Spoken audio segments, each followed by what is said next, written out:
impairment, you have another student with comprehension impairment. Those are not the same thing, and they're not going to need the same intervention. And depending on the degree, they might not even need the same amount of time or the same sort of format. So if, for example, a student, I think this gives great information for classroom teachers at the beginning of the year as well, if they do the screening that way, although that's flexible.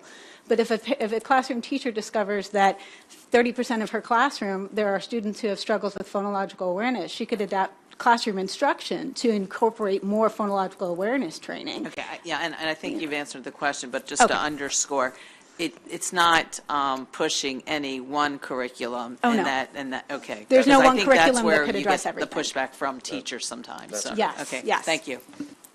Sorry. Mine is a quick statement and a question. Beatrice, thank you. You did a great job in testifying, and I want to tell you that I am dyslexic. And so to tell you that you can achieve anything you want to achieve, all you have to do is put your mind to it. Thank you. As a little girl, I couldn't tell the difference between B's and D's, M and N. I read numbers backwards. And my parents in the Caribbean didn't know what was wrong with me. They thought I was just plain dunce. It was not until I was much, much older that they discovered the word dyslexia. Okay, and it started getting me tutored on one-to-one. So that is so important for the screening to be done earlier, because they say many times dyslexic parents have dyslexic children.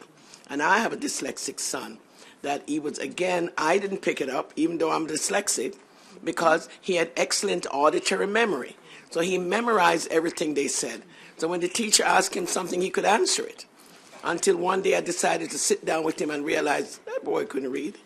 Okay? So that is the reason why the screening and this legislation is so important. So again, thank you for your testimony. Thank you. I have a quick one for Ms. McHale Small. What instrument did you direct your school system to use for the screening? Well, I was in more than one, and in one of our districts, in one district where I worked, we used AimsWeb, and in one we used Dibbles. In both of those districts, we also supplemented a subtest from the comprehensive test of phonological processing, which was a rapid automatized naming subtest. But there are other RAN screeners that are available that are not associated with the comprehensive test of phonological processing.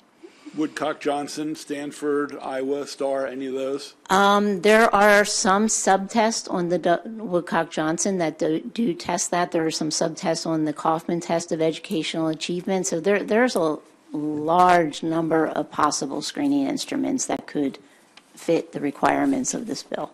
Well, that was my question.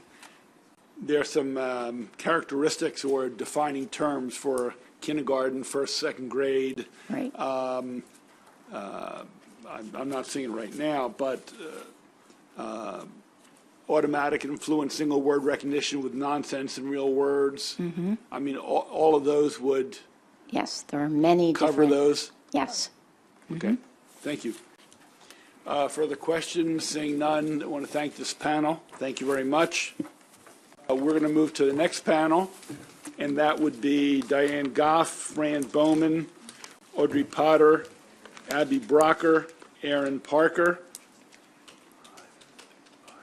And let's go with also Rebecca Evans.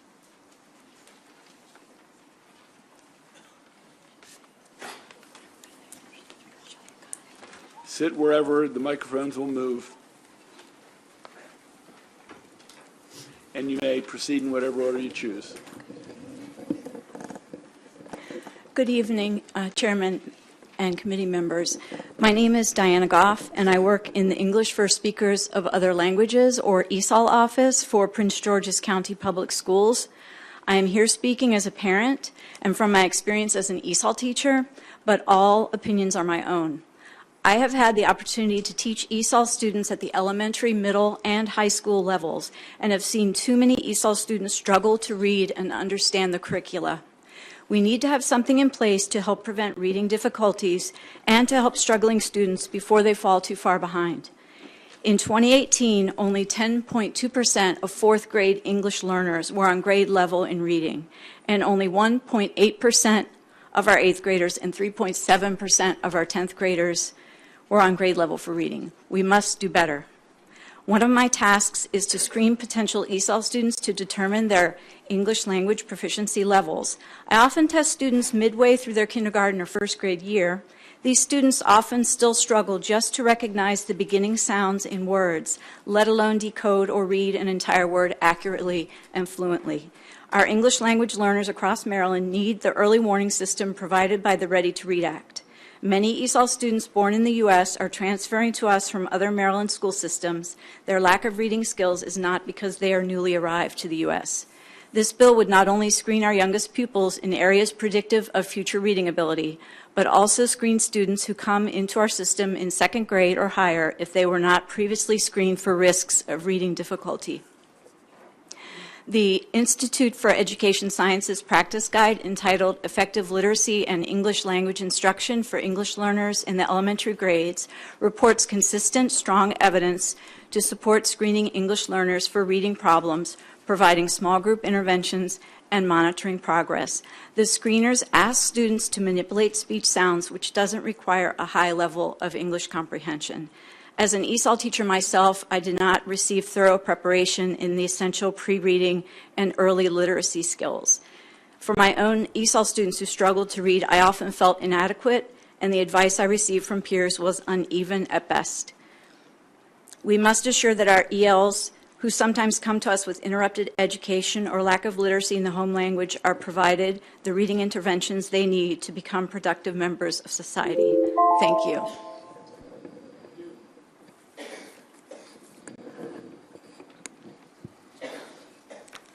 Hi, I am Dr. Fran Bauman. I'm an educational diagnostician, a teacher, an author, a creator of literacy materials, a former president of the International Dyslexia Association in Maryland, and I've taught courses to teachers at 5 different colleges. I'm currently training 700 teachers in Baltimore County Public Schools, 60 hours each, to address literacy issues. We're now on teacher 480, so we're making good progress. The Ready to Read Act that we are discussing here tonight is so incredibly important because we need to figure out who needs help. We know that waiting for kids to show us that they're failing takes years and years and years and years that they never ever get back. And we've created a situation where all of this is unnecessary. And a lot of these kids can be dealt with in regular general education, but they get into special ed because if you have a mild problem that's not being addressed, it becomes moderate. And if you have a moderate problem that's not being addressed, it becomes severe. And if you have a severe problem, you need help right away. But what we know is that when you give these screenings, and they're very easy to give. I am a tester, and I give these tests, and they are simple to give. Regular classroom teachers can give these tests. We know if we figure out who needs help, that the bulk of intervention will take place in the general education classroom. We do not need to hire any extra teachers. I think that's a really important point here. We're going to use the people that we have. And I'm sure you're aware that about 7 Thursdays ago, the Maryland State Department of Education insisted that we now must have teachers pass a literacy test before they can get certified in Maryland. It is a test that shows they know how to teach structured literacy. So they are going to be able to intervene. It is going to be a requirement. And so we know there's no need for extra staffing. We're going to save money in special education. In most of our districts, 50 to 60% of the kids are not reading proficiently. Some districts, it's 70%, over 80%. This is a crisis. We need to address it, and we can address it. 43 out of 50 states in this country have early identification laws. And so I would like Maryland to become number 44. Thank you.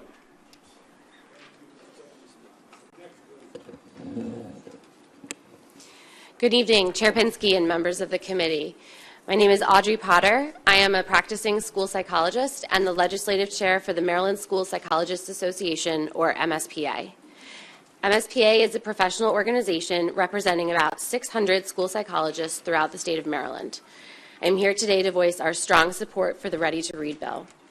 As a school psychologist, one of my primary responsibilities is conducting psychological evaluations of struggling students through the special education process.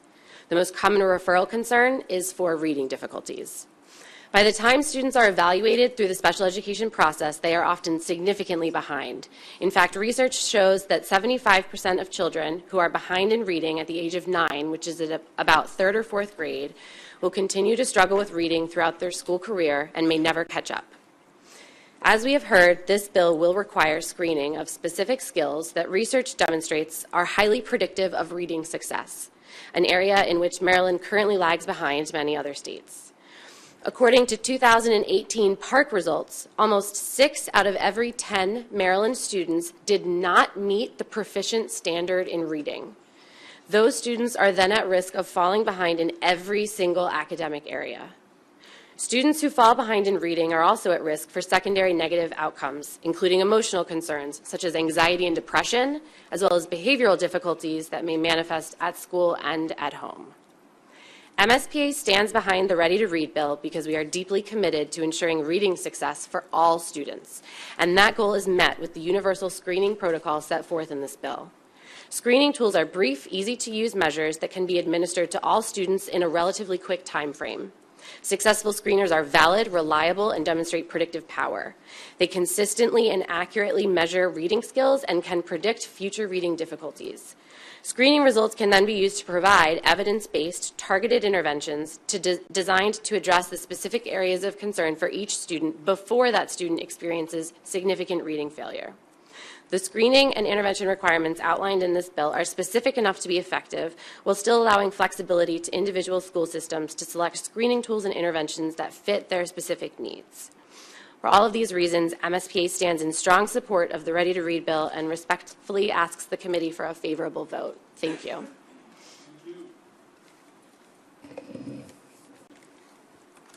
Good afternoon, Chairman Pinsky and Senators. My name is Abigail Brocker, and I am in the 11th grade at Centennial High School in Howard County. Thank you for this opportunity to share my experiences.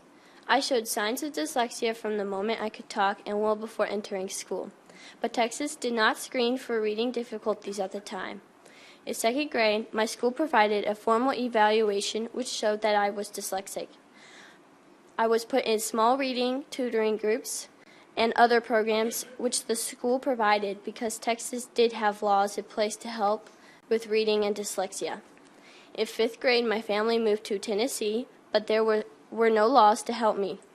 They offered to put me in a special ed classroom with children who were not able to be in a regular classroom. I refused. I loved school and I loved to learn and wanted to be with my peers. I had to wake up at 5 a.m. most every morning for my mom to read my textbooks to me. There was a dyslexic private school in town, but with 5 kids and a military salary, my parents couldn't afford it. I worked very hard. Other than playing soccer, I did nothing else with my time but tried to get through schoolwork and learn to read. My parents moved to Howard County, Maryland, so that I could be in a public school, a good public school, where we were shocked to find out that Maryland had no laws or policies in place, so the school was limited on what they could do to help me. That was 5 years ago. At the time, we learned that only 6 states had laws to support struggling readers. Now, there are 40 states, including Tennessee, where I moved from. If I had been screened at a young age, rather than struggling and getting further behind until I was finally screened at 8 years old, that would have made a huge difference for me. Texas passed an early screening law last year, but if I had grown up in only Maryland, I would have never been screened or given effective reading instruction. This is what I wish would become a reality for all children in Maryland. Albert Einstein once said, "Everybody is a genius, but if you judge a fish by its ability to climb a tree, it will live its whole life believing it is stupid." Please support the Senate Bill 734 to give the children of Maryland a fair chance at success. Thank you. Good evening. My name is Erin Parker. I live in Howard County, a school district that many consider high performing. I was concerned that my son was struggling to read and write for several years until he was identified with dyslexia in the 2nd grade. Because the school did not screen for reading difficulties, Gavin lost over 3 years until I listened to my mommy gut and got him tested at great personal expense. Universal screening is step 1 in preventing reading failure. Screening tools are quick, targeted measures that help identify the specific areas of reading skills deficits. For example, my son has difficulty with blending and manipulating sounds. If he were screened, his teachers would know to focus on phonics and phonemic awareness. He also has deficits in rapid automatic naming, which means he has trouble quickly finding letters, symbols, sounds, words. This information helps teachers develop an appropriate plan for reading. Screening each year for reading risks allows schools to know who needs targeted supplemental instruction and interventions to support literacy development. How will school districts know who may need reading help if they aren't screening all students each year? The wait to fail model doesn't work for teachers, students, parents, or school systems. Teachers are doing their best to provide help to students. We must give them the tools they need to inform instruction and prevent academic gaps. The critical period for literacy development is before the age of 8, when the brain is more responsive to instruction. If my son had been screened, we would have known about his reading risks earlier and gotten him help in pre-kindergarten, kindergarten, and 1st grade, when it would have been the most impactful and could have avoided the need for special education. More than 25 states screen for risks of reading difficulty, including dyslexia. Why not Maryland? Please, I ask for your support for our children who aren't getting help before they fall behind. Vote yes for the Ready to Read Act.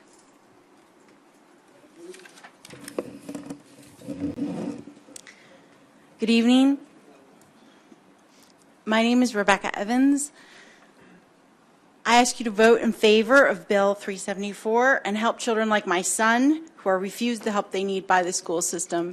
You've heard a lot of testimonies of success stories today. My son is not one of them.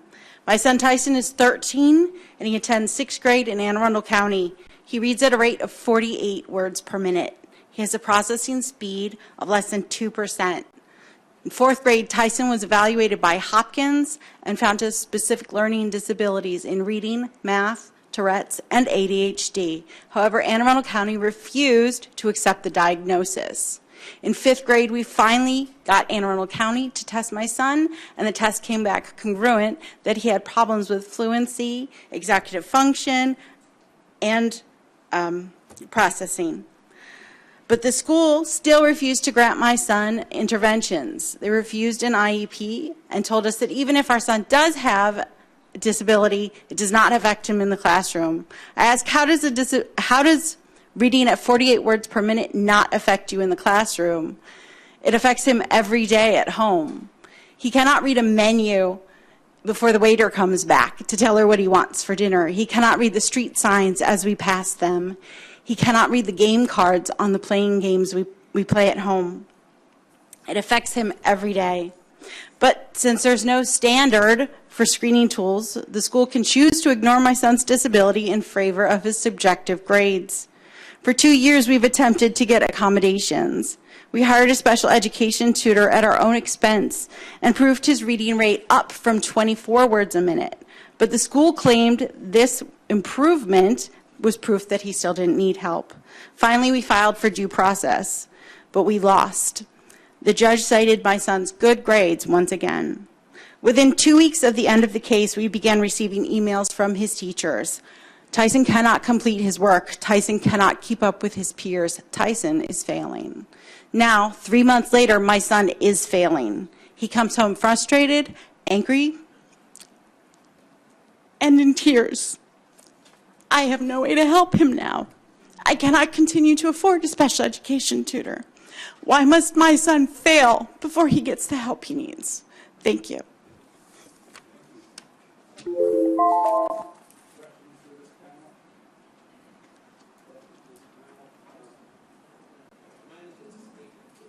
To Rebecca, I've been there, so I know exactly what you're talking about. It's a scary feeling when you've done all you can and you can't really help your child.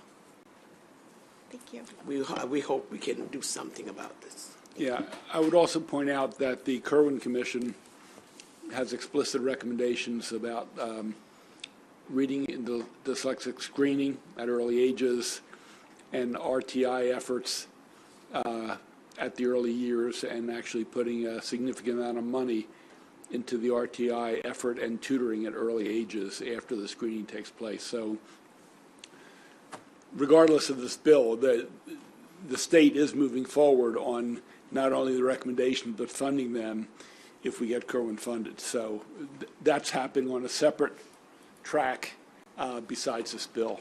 And finally, Ms. Goff, I'm not sure if you're in the International Student Office or where you are, but Gloria O'Brien and Sylvia Hoke, if they're still there, say hello for me. Thank you. That concludes the work of this panel. We have the final panel. Proponents, Sarah Davis, Lilianne Davis, Rosemary Kitzinger, and Sean Malone. And they will be followed by the opponents, John Willems, Renee Spence, Ashley Cook. After that, we'll move to Senator West's, Senator West's bill, 783.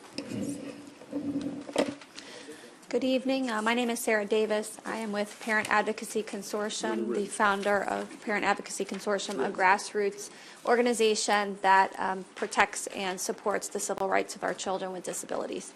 I'm also the parent of 5 children, a military spouse, and 2 of our 5 children have dyslexia. So this particular bill is near and dear to our heart because if my children had been screened as this bill proposes, we would have gotten the information we needed at a much earlier age for my daughter Lily to allow us to intervene when it was the developmentally appropriate time to address features of dyslexia. Instead, we did not get the information until many years of asking the school and being denied, and finally paying at our own expense when she was 13 to get the right kind of evaluation to identify that she is indeed dyslexic. And now we are paying $165 a week to remediate something that would have taken about a quarter of the time and cost had it occurred when she was in the 1st to 2nd grade. But lucky for us, we get a do-over, and my 5th child, who is currently 6, was diagnosed very early with dyslexia at 5 years old. Unfortunately, again, due to the lack of tools available to Anne Arundel County, they have denied that she has dyslexia and have denied to do anything for her dyslexia. So while we are, again, placed on our family, our single-income military family, the burden of performing the remediation for dyslexia and teaching our daughter to read, at least we have the knowledge to be able to make that choice and that sacrifice, which we did not have for our daughter Lily. So my children are far from unique. Reading difficulties impact typically developing children as well as children with disabilities. And this bill is very broad in nature in that it is universal screening. We currently screen for vision, we screen for hearing, we used to screen for scoliosis in our schools, but for some reason we don't screen universally for reading. It seems like a very glaring gap given that reading is probably the most fundamental and sacred task that the school will undertake for our children. So I urge you to really make sure that this bill remains in integrity, to ensure that the tools used are valid tools, not tools that will provide us with useless information around our children, and to make sure that once the areas of need are identified, the proper instruction is made available. Thank you for your time.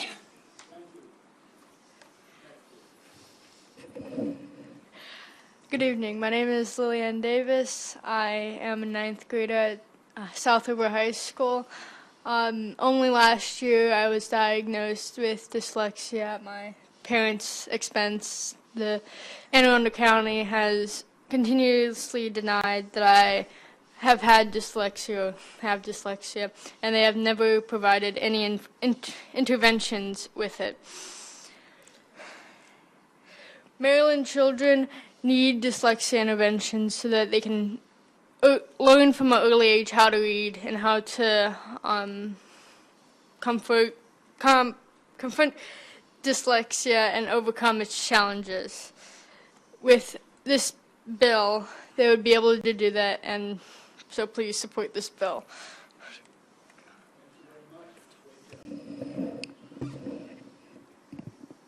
Hi, my name's Rosemary Kitzinger. I am a resident of Carroll County, a mother of 4, and I'm going to talk about my youngest son, Colin, who is currently 10.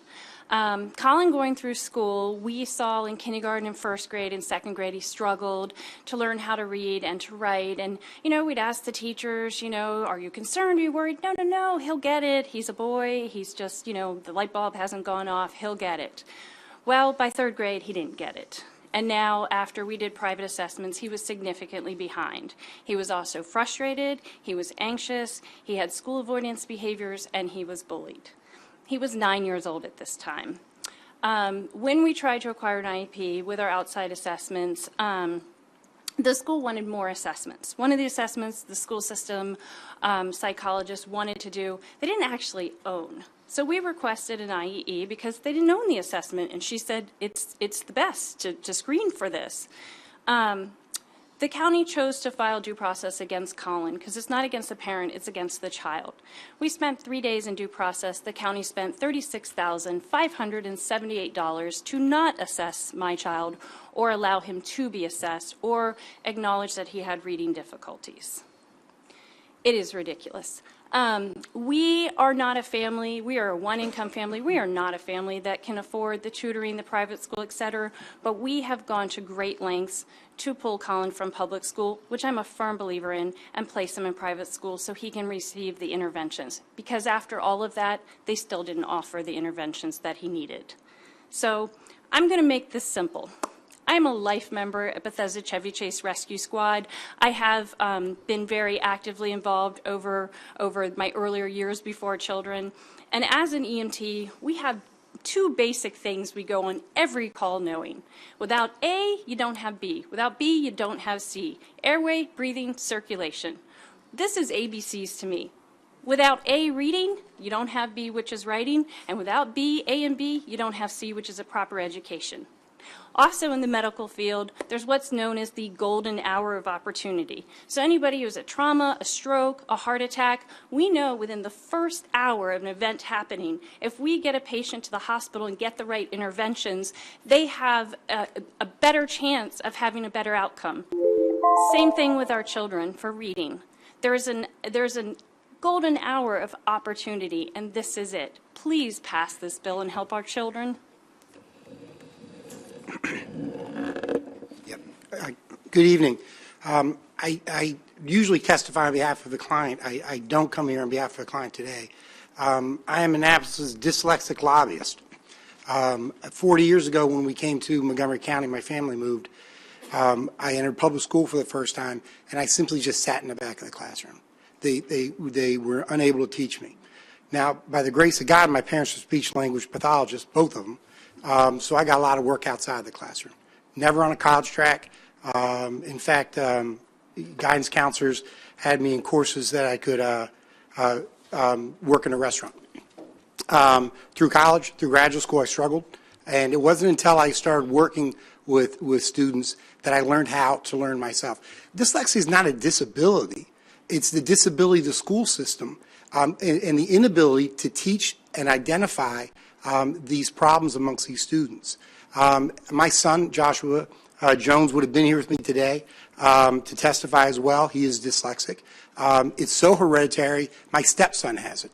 But he Joshua is a bright student who, fortunately, we had the resources to send him to the Odyssey School. When he went, he wasn't reading. He was behind grade level. He was behind in grade. Within a year, with the proper assessment and teaching, he was back on grade level. He will graduate on time, and it is just so needed in our public schools. It's shocking to me, 40 years later, we're no further along in assessing and addressing this issue. It's simple. And let me tell you, it's a long bill. The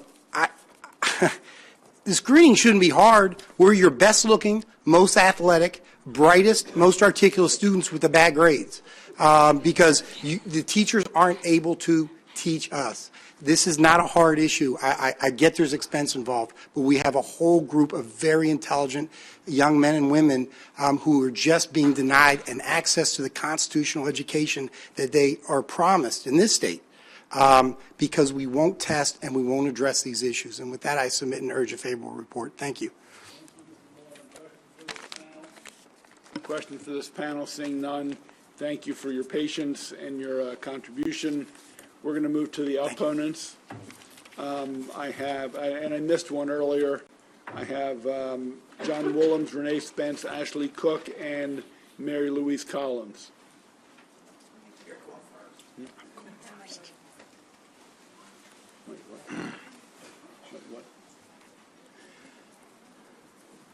Mr. Chairman, members of the committee, John Willems, representing the Maryland Association of Boards of Education, here today to testify in opposition to Senate Bill 734. Three primary reasons for opposing this legislation.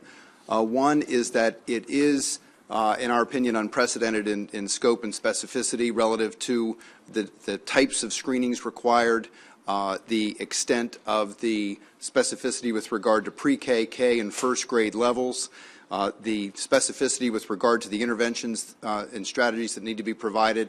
It essentially looks like regulations in statute.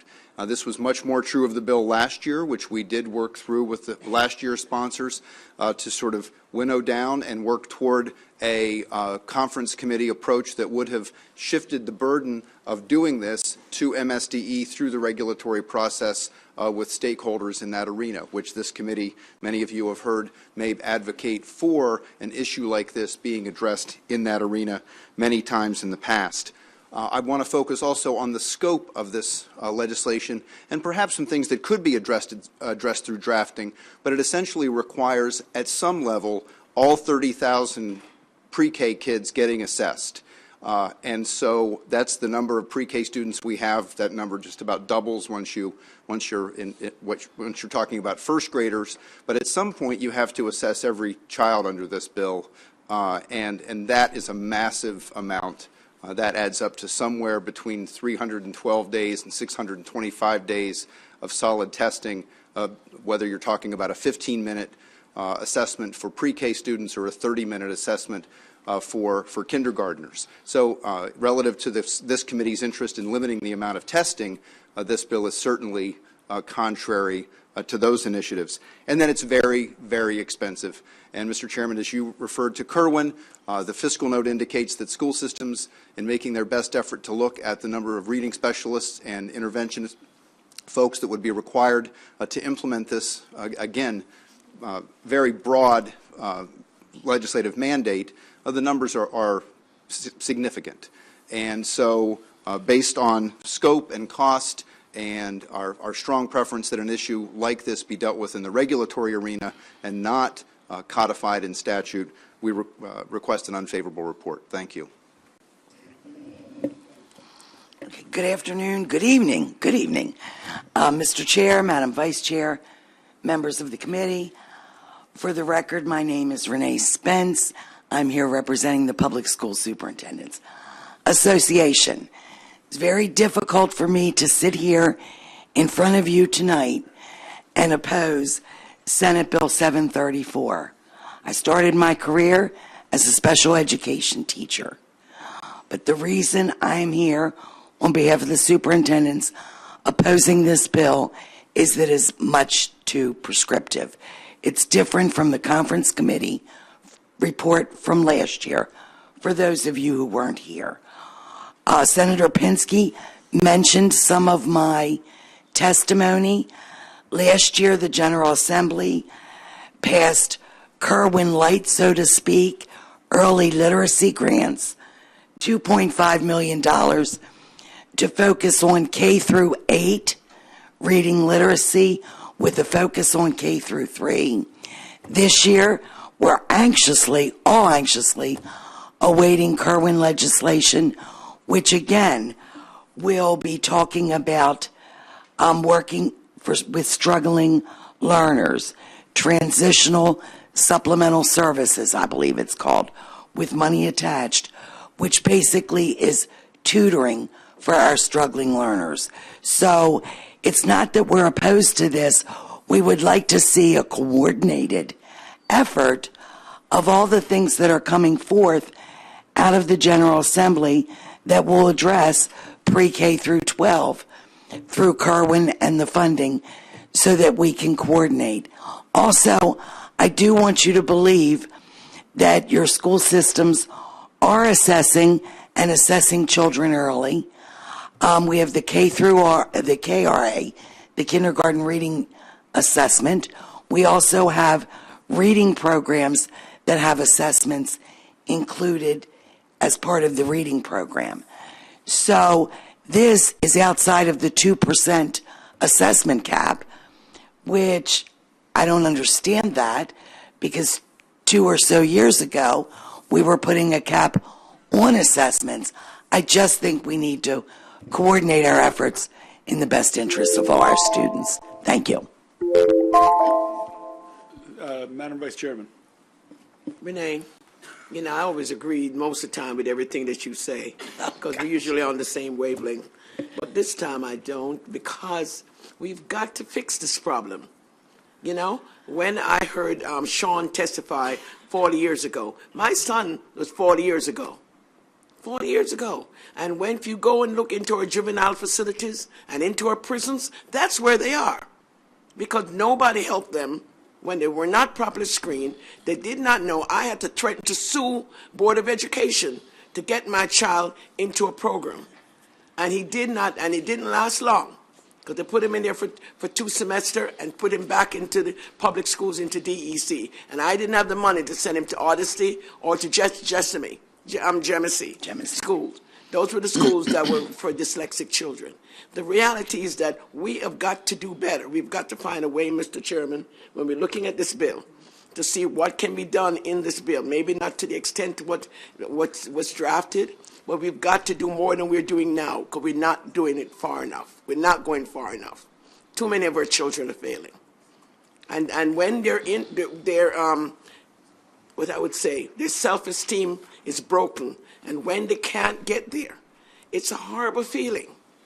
I mean, many times when children come and testify, I cry, because I remember what I went through. And I remember what I went through with my son. And so we've got to do better. We really have to. I agree, Madam Vice Chair, and I do think the Kerwin Commission did spend a lot of time looking at this and offering some recommendations. That was my point. Thank you. Quick question. Both of you mentioned work done on this bill last year. There was, between the House and the Senate, a consensus. Not all the advocates were happy with it, but there was a version that just ran out of time, I think, on the last day of session last year. You're signing up in opposition to this bill. If that bill were the one before us today, would you be opposing it or amending it or what? Senator, to be candid, in a early session meeting with the staff of the Senate sponsor and with the House sponsor and with all of the advocates, I referred specifically to the conference committee bill from last session as a goal that May would be willing to work toward this session. I also agree. I think the bill, the conference committee bill from last year, addressed the right to read and reading screening, but was not as prescriptive, because we did talk about various school systems and the different reading programs that they do use. So it wasn't as tightly written as this one. And again, I can't actually recall all of it, but it did include required screening, correct? Yes. Okay. Once again, Mary Louise Collins, I don't see her, and Ashley Cook. Okay. I'm sorry, Ashley Cook had to leave. Okay. That concludes Senate Bill 734. Thank all of you who stayed this late to testify. Now we go to Senator West. 783, human papillomavirus vaccine, information and informed consent. I'm going to call up his panel. Dr. Bart Klassen, Joe Fitzgerald, Sarah Cusack, Dr. Carol Adams, Megan Montgomery. After that panel, we'll go to the opponents, Julie Worcester, Pam Casemeyer, Robin Elliott. Thank you, Mr. Chair. I think my panel is on the way. They've been just to the committee. We're still considering trying to knock out some bills afterwards. That has not been decided yet, so we may still have a voting session. Thank you, Mr. Chair. My panel is on the way, and they'll be here momentarily. I feel like it's been hours since I was before you before. In fact, it has been hours since I was before you before. So, yeah. Come on, team. Let's get up here. Mr. Chair, this is a very simple bill about a